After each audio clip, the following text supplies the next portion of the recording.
Hello' মোৰ ভাইটি ভণ্টিসকল সকলোকে অসমীয়া ডিজিটেললৈ স্বাগতম জনাইছো।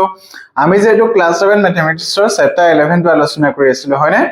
আমি আগৰ ক্লাছত অনুশীলনী 11.1ৰ কুৱেশ্যন নম্বৰ 1 আৰু 2 টো কৰিলো। যদি তোমালোকে সেই ক্লাছ কিটা কৰা নাই তেনেহলে ডেসক্ৰিপচনৰ লিংকটো দি আছে, তাত গৈ তোমালোকে চাব পাৰিবা। আহাচোন আমি আজি ক্লাছটো আৰম্ভ কৰো। আজি অনুশীলনী 11.1ৰ কুৱেশ্যন নম্বৰ 3 পৰা কৰিম। এতিয়া 3 নম্বৰ কুৱেশ্যনটো কি দি আছে চোৱাচোন। প্ৰতিটো ট্ৰেপেজিয়ামৰ কালি নিৰ্ণয় কৰা বুলি কৈছে।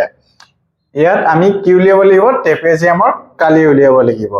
আমি ইয়াত এই অংককেইটা কৰিবৰ কাৰণে আমাক কি লাগিব? ট্ৰেপেজিয়ামৰ কালি সূত্ৰটো। সকলোৱে মনত আছেনে ট্ৰেপেজিয়ামৰ কালি সূত্ৰটো? যদি তোমালোকৰ মনত আছে ভালে কথা, যদি তোমালোকে কৰা নাই এতিয়ালৈকে তেনেহলে তোমালোকে ঘৰত ভালদৰে গোটেই ফৰ্মুলাবিলাক মুখস্থ কৰি ল'বা। কাৰণ আমি যেহেতু প্ৰথম ক্লাছটোতেই এই পাঠটোৰ লগা যিমান বিলাক ইম্পৰ্টেন্ট সূত্ৰ আছে গোটেইবিলাক আমি আলোচনা কৰিছিলো হয়নে? তোমালোকে ভালদৰে ফৰ্মুলাবিলাক ঘৰত মুখস্থ কৰিবা। এতিয়া 1 নম্বৰ কুৱেশ্যনটো কি দি আছে চোৱাচোন। এটা কি হয়? ট্ৰেপেজিয়াম হয়নে? এই ট্ৰেপেজিয়ামৰ এটা বাহু দি আছে 5 সেন্টিমিটাৰ আৰু নেক্সটটো কি দি আছে 7.5 সেন্টিমিটাৰ আৰু হিয়তৰ উচ্চতাটো কিমান দি আছে 4 সেন্টিমিটাৰ হয়নে? এতিয়া ট্ৰেপেজিয়ামৰ কালি সূত্ৰটো কি আছিলে? ট্ৰেপেজিয়ামৰ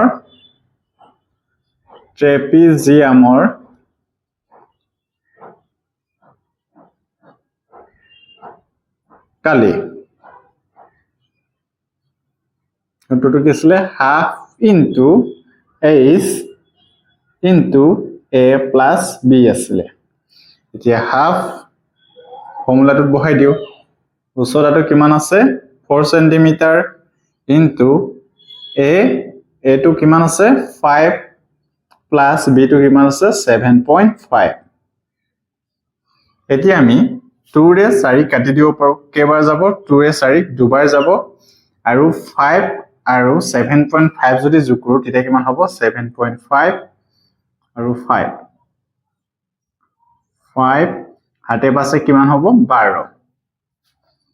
তে কিমান হৈ যাব? 2 into 12.5। এতিয়া 125ক যদি 2 ৰে পূৰণ কৰো তেতিয়া কিমান হ'ব? 2 5 দুগুণ 10 ৰ শূন্য কৰিলে 1 2 দুগুণ 4 5 আৰু 2 এগুণ 2। কেটা সংখ্যাৰ আগত দশমিকটো আছে? এটা সংখ্যাৰ আগত, গতিকে ইয়াত দশমিকটো আহিব হয়নে? দশমিকৰ পিছত কি আছে? 0 আছে, গতিকে আমি 0 টো নিলিখিলেও হ'ব। গতিকে ইয়াৰ আনসাৰটো কিমান হৈ যাব? 25 সেন্টিমিটাৰ। একেবাৰে সহজ হয়। আমি সূত্ৰটো জানিলে হৈ গ'ল। তাত আমাক যেহেতু মানবিলাক দিয়া আছে, তাৰ পিছত আমি মানবিলাক বহাই মালি অতি সহজে উলিয়াব পাৰো হয়নে? 25 সেন্টিমিটাৰ স্কয়াৰ হ'ব, কাৰণ এটো কি উলিয়াইছো? আমি কালি উলিয়াইছো হয়নে? এতিয়া আমি নেক্সট 2 নম্বৰটো কৰো আহাচোন। কালি ট্ৰেপেজিয়ামৰ কালি ইকুৱেল টু কি আছিলে? Half into h into a plus b। Half into h টো কিমান দি আছে 2.5 ইনটু a টো কিমান দি আছে 6 সেন্টিমিটাৰ আৰু b টো কিমান দি আছে 4 সেন্টিমিটাৰ।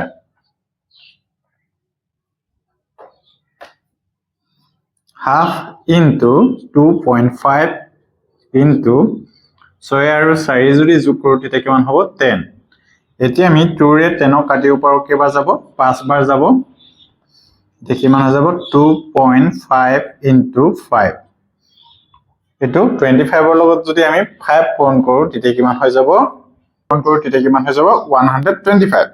কিন্তু ইয়াত দশমিক কেটা সংখ্যাৰ আগত আছে? এটা সংখ্যাৰ আগত আছে, গতিকে 2.5 কি হৈ যাব?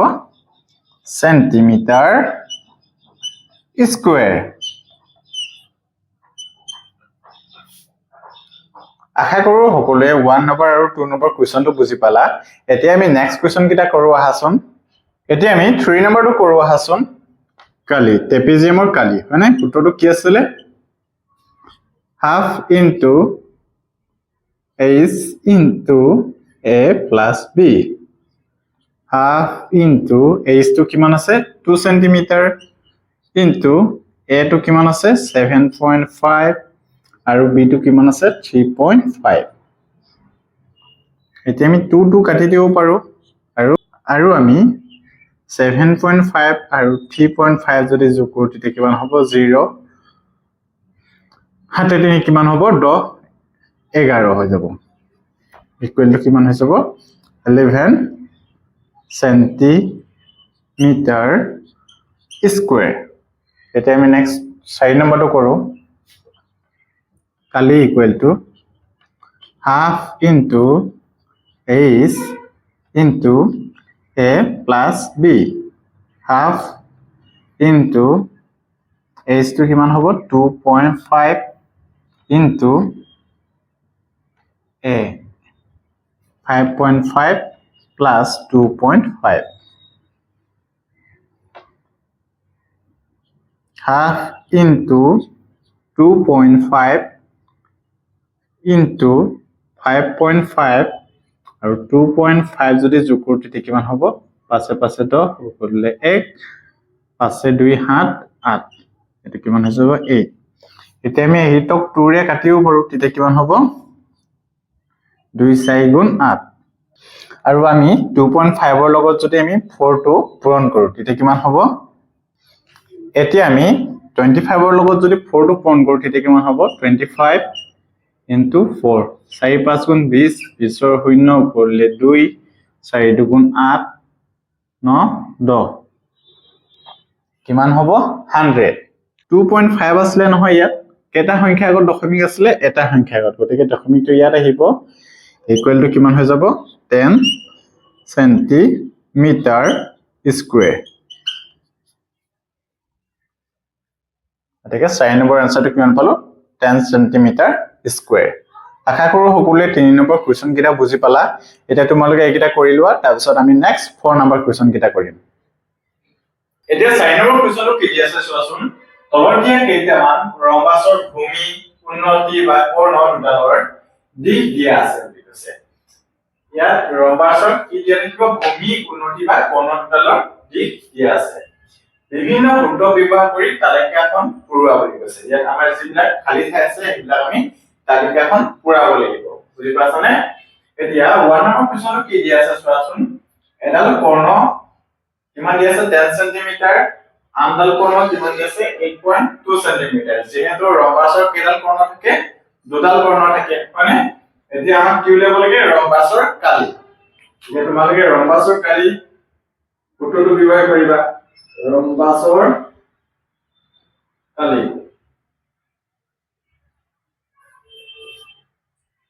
সূত্ৰটো কি আছিল half into কৰ্ণ দুডালৰ পূৰণফল হয়নে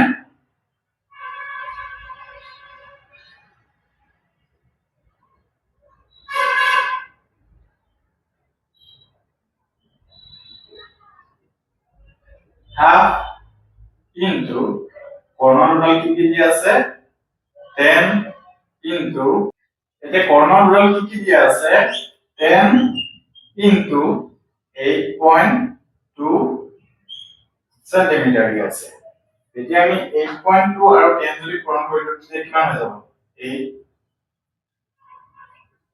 2 গুণ 0 8 গুণ 2 গুণ 0 8 গুণ 0 2 গুণ 2 8 গুণ 8 2 8 পইণ্টটো কেটা সংখ্যা আগত আছিল এটা সংখ্যা আগত এতিয়া দি দিব তোমাকে half into 82 লিখিব পাৰো আমি দশমিকৰ পিছত যেহেতু 0 আছে গতিকে আমি লিখাৰ প্ৰয়োজন নাই আমি 2 এ যদি 82 যদি কাটো তেতিয়া কিমান যাব 41 হয় ইকুৱেল টু 41 সেন্টিমিটাৰ স্কয়াৰ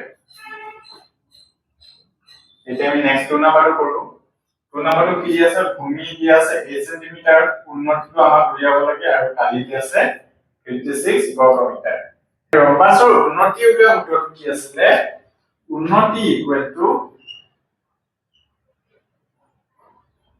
ৰম্বাসৰ কালি আমি কি হে হৰণ কৰি দিম ভূমিৰে হৰণ কৰি দিম যদি আমাক উন্নতি উলিয়াব এতিয়া কালিটো কিমান দিয়া আছে চোৱাচোন 56 বৰ্গ মিটাৰ বুলি লিখি দিব বাট যেহেতু আমাৰ একক কিটা বেলেগ আছে মানে ভূমিটো কি আছে সেন্টিমিটাৰ আৰু কালিটো কিমান আছে বৰ্গ মিটাৰত আছে গতিকে আমি একক কিটা একে কৰিব লাগিব তো ভূমিটো কিমান দি আছে 8 সেন্টিমিটাৰ এতিয়া আমি সেন্টিমিটাৰটো মিটাৰলৈ লৈ যাম 56 বৰ্গ মিটাৰ আমি 8 সেন্টিমিটাৰটো যদি মিটাৰলৈ লৈ যাওঁ তেতিয়া কি কৰিব লাগিব এইটো আমি 100 ৰে হৰণ কৰি দিম তেতিয়া কি হলে পৰিৱৰ্তিত হ'ব মিটাৰলৈ পৰিৱৰ্তিত হ'ব মিটাৰ এইটো ওপৰলৈ যাম 56 into 100 by 8 এতিয়া 8 মিটাৰ এতিয়া আমি 8 ৰে 56 কাটিব পাৰোঁ 8 into 7 ইকুৱেল কিমান হৈ যাব 800 মিটাৰ এতিয়া ইয়াৰ উন্নতিটো কিমান হৈ যাব 700 মিটাৰ আশা কৰো সকলোৱে 1 নম্বৰ 2 নম্বৰ কোৱেশ্চনটো বুজি পালা এতিয়া আমি নেক্সট কোৱেশ্চন কিটা কৰো আহাচোন এতিয়া 3 নম্বৰ কোৱেশ্চনটো কি আছে চোৱাচোন ভূমিটো দি আছে 20 সেন্টিমিটাৰ আৰু উন্নতি দি আছে 7 সেন্টিমিটাৰ আমাক কি উলিয়াব লাগে কালিটো উলিয়াব লাগে এতিয়া ৰম্বাসৰ কালি উলিয়াব সূত্ৰটো কি আছিল ৰম্বাসৰ কালি ইকুৱেল টু কি হ'ব যেতিয়া আমাৰ ভূমি আৰু উন্নতি দি দিয়া থাকে তেতিয়া ইয়াৰ সূত্ৰটো হ'ব ভূমি ইনটু উন্নতি মানে কি হ'ব b into h equal to b টো কিমান দি আছে আমাক 20 সেন্টিমিটাৰ আৰু উন্নতি h টো কিমান হ'ব 7 দি আছে মানে এতিয়া 7 গুণ 14 কিমান হৈ যাব 140 সেন্টিমিটাৰ স্কয়াৰ এতিয়া 4 নম্বৰটো কি দি আছে চোৱাচোন এডাল কৰ্ণ কিমান দি আছে 18 সেন্টিমিটাৰ আনডাল কৰ্ণ দি আছে 14 সেন্টিমিটাৰ এতিয়া কালি লৈছে এতিয়া চোৱা তোমালোকে ৰম্বাসৰ কালি আমি দুটা ফৰ্মুলা ইউজ কৰো যেতিয়া আমাৰ ভূমি আৰু উন্নতি দিয়া থাকে তেতিয়া কোনটো ইউজ কৰিম ৰম্বাসৰ কালি ভূমি ইনটু উন্নতি যেতিয়া আমাৰ কৰ্ণ দুডাল দিয়া থাকিব আৰু আমাক যদি কালি উলিয়াব কয় তেতিয়া কোনটো ফৰ্মুলা ইউজ কৰিম কালি ইকুৱেল টু হাফ ইনটু কৰ্ণ দুডালৰ পূৰণফল এই সূত্ৰটো আমি ব্যৱহাৰ কৰিম কৰ্ণ দুডালৰ পূৰণফল তোমালোকে এই কথা দুটা ভালদৰে মনত ৰাখিবা মই আকৌবাৰ ৰিপিট কৰি দিছো যেতিয়া তোমালোকক ৰম্বাসৰ ভূমি আৰু উন্নতি দিয়া থাকিব আৰু আমাক যদি কালি উলিয়াব কয় তেতিয়া কোনটো ফৰ্মুলা ইউজ কৰিম ভূমি ইনটু উন্নতি আৰু যেতিয়া আমাক কৰ্ণ দুডাল দিয়া থাকিব আৰু ৰম্বাসৰ কালি উলিয়াব হ'ব তেতিয়া আমি কোনটো ইউজ কৰিম হাফ ইনটু কৰ্ণ দুডালৰ পূৰণফল হয়নে এতিয়া হাফ ইনটু কৰ্ণ দুডাল কি দি আছে এডাল দি আছে 18 সেন্টিমিটাৰ আৰু আনডাল দি আছে 14 সেন্টিমিটাৰ হয়নে এতিয়া আমি 2 ৰে 18 কাটিব পাৰোঁ তেতিয়া কিমান হৈ যাব 9 দুগুণ 18 9 into 40 9 সূত্ৰং কিমান হ'ব 124 কি হ'ব সেন্টিমিটাৰ স্কয়াৰ আশা কৰো সকলোৱে বুজি পালা এতিয়া তোমালোকে এইকেইটা কৰি লোৱা তাৰপিছত আমি নেক্সট কোৱেশ্চনটো কৰিম এতিয়া 5 নম্বৰ কোৱেশ্চনটো চোৱাচোন কি দি আছে ভূমিটো কিমান দি আছে 2.7 সেন্টিমিটাৰ উন্নতিটো আমাক উলিয়াব লাগিব হয়নে কালিটো দি আছে 4.725 বৰ্গ সেন্টিমিটাৰ এতিয়া উন্নতিটো কেনেদৰে উলিয়াইছিলে উন্নতি ইকুৱেল টু কালি হৰণ ভূমি ভূমি আমি কালিক হৰণ কৰি দিম হয়নে কালিটো কিমান দি আছে 4.725 আৰু ভূমিটো কিমান দি আছে 2.7 এতিয়া আমি দশমিক কিটা উঠাই লওঁ আহাচোন 4725 হৰণ 1000 আৰু 27 টো কিমান হৈ যাব 10 এটো যদি আমি ওপৰলৈ যাওঁ তেতিয়া কি হৈ যাব পূৰণ 4725 হৰণ 1000 into 10/27 আমি 00 কাটি দিব পাৰো হয়নে আৰু আমি যদি 27 এ যদি 4725 কাটো তেতিয়া কিবা যাব 175 বাৰ যাব ইকুৱেল টু কিমান হৈ যাব 175 হৰণ কিমান হ'ব 100 এতিয়া 100 এ যদি আমি 175 ক যদি হৰণ কৰো তেতিয়া কিমান হ'ব 1.75 সেন্টিমিটাৰ এতিয়াকে আমি উন্নতিটো কিমান পাই গলো 1.75 সেন্টিমিটাৰ এতিয়া নম্বৰ কোৱেশ্চনটো কৰো আহাচোন এডাল কৰ্ণ এটো আমাক উলিয়াব লাগিব আনডাল কৰ্ণ কিমান দি আছে 30 সেন্টিমিটাৰ আৰু কালিটো দি আছে 120 বৰ্গ সেন্টিমিটাৰ এটা ৰম্বাসৰ এডাল কৰ্ণ উলোৱা ফটোটো কি আছিল 2 into কালি ৰম্বাসৰ কালিটো আৰু আনডাল কৰ্ণই কি কৰি দিম হৰণ কৰি দিম আনডাল কৰ্ণ 2 into কালিটো কিমান দি আছে আমাক 120 আৰু আনডাল কৰ্ণ কিমান দি আছে 30 সেন্টিমিটাৰ এতিয়া আমি 00 কাটি দিব পাৰো আৰু 3 এ আমি 12 ক কাটিব পাৰো কেবা যাব 4 বাৰ আৰু 2 into 4 ইকুৱেল টু কিমান হ'ব 8 সেন্টিমিটাৰ এটোই আমাৰ আনসাৰটো হৈ যাব আশা কৰো সকলোৱে 4 নম্বৰ কোৱেশ্চন কিটা বুজি পালা আজি ভিডিওটো আমি ইমানতে সামৰণি মাৰিছো আৰু তোমালোকে যদি ভিডিওটো ভাল পালা তেনে হলে লাইক কমেন্ট শেয়াৰ আৰু সাবস্ক্ৰাইব কৰিবলৈ নাপাহৰিবা